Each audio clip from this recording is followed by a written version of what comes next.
Okay, continuing on with the last video that introduced the dashboard and profile. Let's now go to the workers list, and you can see all of your workers will be listed here. In the event you'd like to add a worker, you can enter their email address here and click on add. This is not a search window, although down the road we might like to include that, and your user feedback will certainly be helpful with that.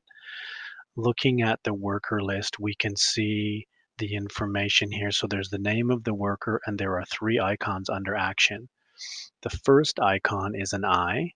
A green eye means that they're active, and a red eye means that they are not active. In other words, they've never logged into the system using the app on their phone or the website.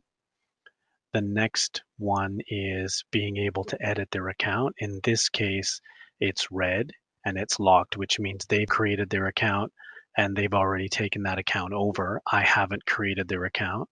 In this case, I'm not able to edit. If this is green, in a case where organizations are creating accounts for their workers, then I would be able to make changes to the worker account. I'll show you that in a minute.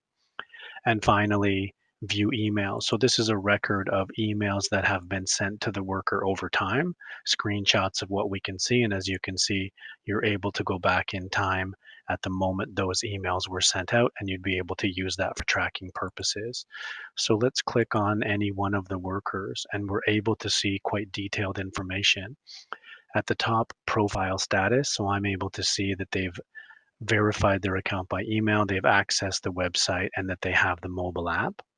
I can see their username, but I can't change it or modify it. Again, I don't have permission to edit their account. I'm not able to generate a new quick pin, although I can see that.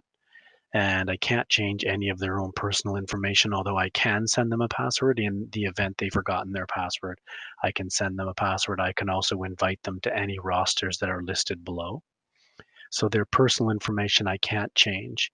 But in the roster area, I can click on that and very simply add them to a roster.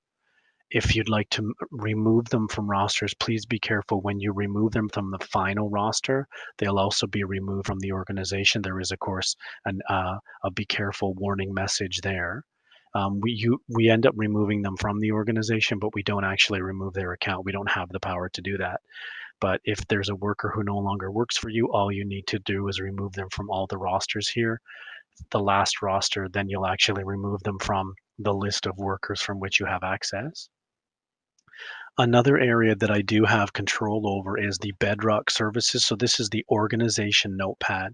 In other words, I can make changes here.